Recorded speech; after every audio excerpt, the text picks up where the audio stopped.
All right, let's jump right in. Welcome to this explainer, where we're going to unpack exactly how the MP3 format pulls off a massive magic trick.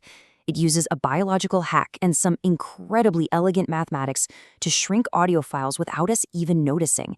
It is a really brilliant combination of human anatomy and digital processing.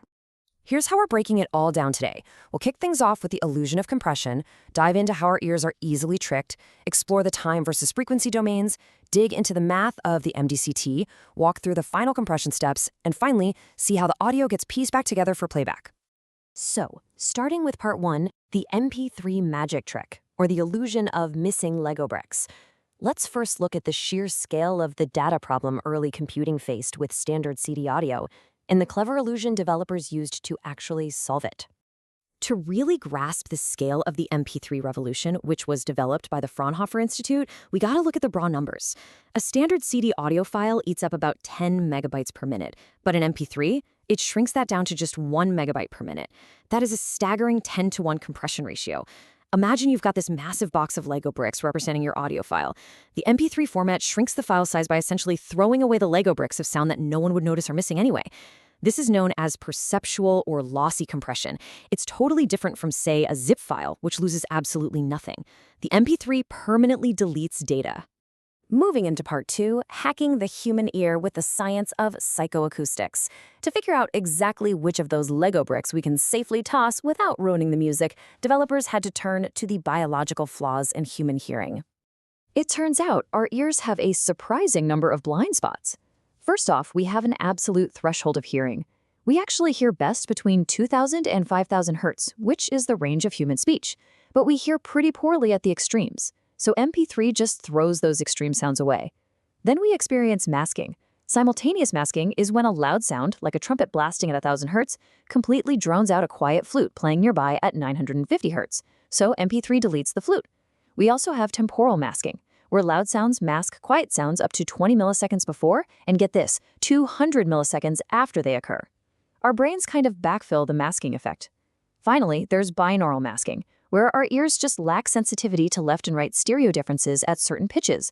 By identifying all these masked sounds, the encoder knows exactly what data it can permanently dump. Okay, part 3, time versus frequency domain, seeing the broad patterns. We know what sounds we want to delete, but raw audio is stored in a way that makes finding those hidden sounds incredibly difficult. We need to shift our perspective.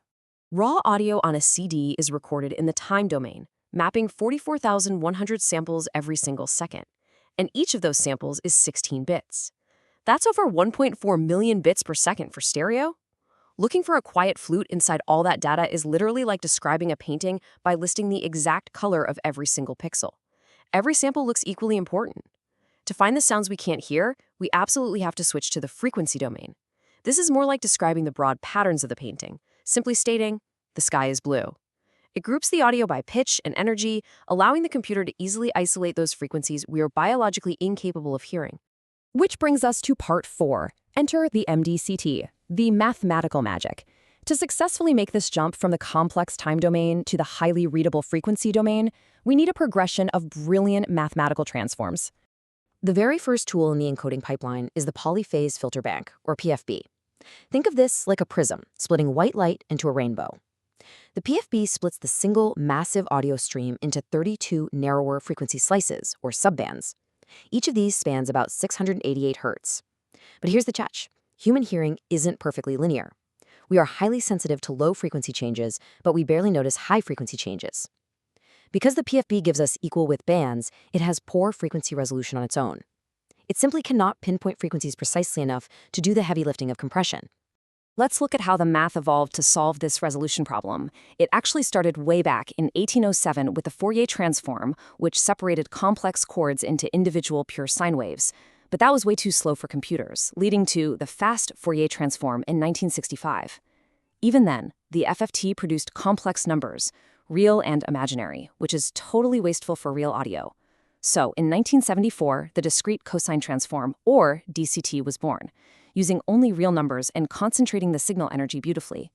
But standard DCT caused these clicking noises at the boundaries of audio blocks. Finally, this progression landed on the star of our show in 1987, the Modified Discrete Cosine Transform, or MDCT. Why is the MDCT so superior? Well, unlike its predecessors, which chopped audio into isolated blocks, the MDCT uses a 50% overlap between blocks. Each sample appears in exactly 2 consecutive blocks, and this overlap completely eliminates those boundary clicking artifacts.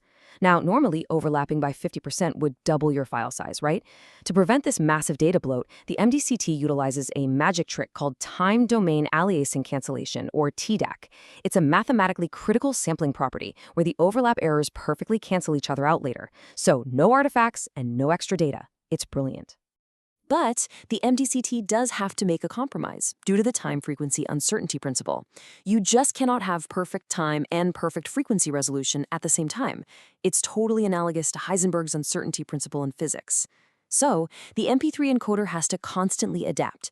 It uses long blocks of 36 samples to perfectly map the frequency of steady, continuous tones.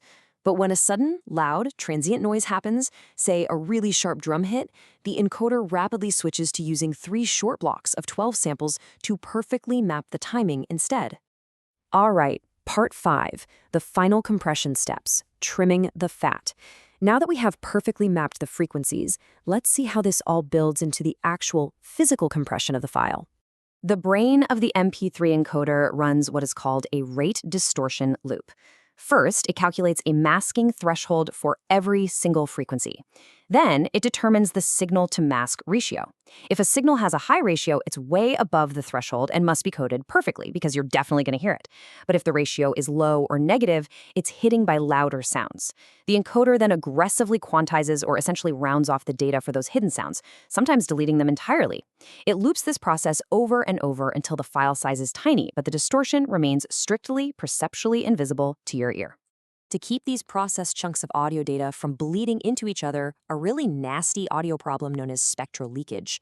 A process called windowing steps in. Before the MDCT math even happens, the audio samples are multiplied by a smooth bell-shaped curve. This smoothly fades the edges of every single data block to 0. The encoder even actively switches between long, short, start, and stop window shapes depending on whether it's processing a steady tone or a drum hit, making sure the frequency analysis stays perfectly contained. The final squeeze of the file size happens losslessly through Huffman coding. Think of standard data storage as giving every single value an equal-length binary code. That's incredibly wasteful.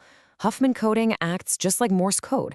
In Morse code, the most common letter, E, is just 1 dot, right? While a rare letter like Q is a long string of dashes and dots. MP3 uses 32 predefined Huffman tables, optimized from massive collections of music, assigning very short, highly efficient data codes to the most common sound values in the track. This saves a massive amount of digital space without losing a single drop of quality. Finally, part 6, reconstructing the audio, playing it back. We've thrown away 90% of the data using psychoacoustics, chopped the rest up with overlapping math, and heavily compressed it with Morse code-like encryption. So, how does your phone actually play the song back to you? Decoding is basically the exact reverse of the encoding pipeline, but it is beautifully simpler and much, much faster. When you hit play, your device unpacks the Huffman bit stream, reverses the quantization routing, and runs the inverse transforms. The reason it's so fast on playback is that your phone no longer needs to run any of that incredibly complex psychoacoustic modeling. The heavy lifting of deciding what to throw away was already done forever at the encoding stage. The critical step right here is the inverse MDCT. Remember that 50% overlap we talked about? The IMDCT takes the compressed frequency inputs and actively produces double the outputs, restoring that overlap region. Because of that brilliant time domain aliasing cancellation trick, the decoder seamlessly adds these overlapping blocks together using an overlap add method. This perfectly recreates the continuous audio waves, completely free of any sudden jumps, spectral leakage, or clicking artifacts. So the crucial takeaway here is that this revolutionary format, which totally reshaped the entire music industry, was built entirely around our own biological blind spots. It relies on mathematical illusions to hide the fact that the vast majority of the data is simply gone. Which leaves us with a pretty fascinating final thought. If your ears are missing 90% of the sound in your favorite song, and you don't even notice, what else are they missing in the real world every single day? Thanks for joining me on this explainer. Keep wondering, and I'll see you next time.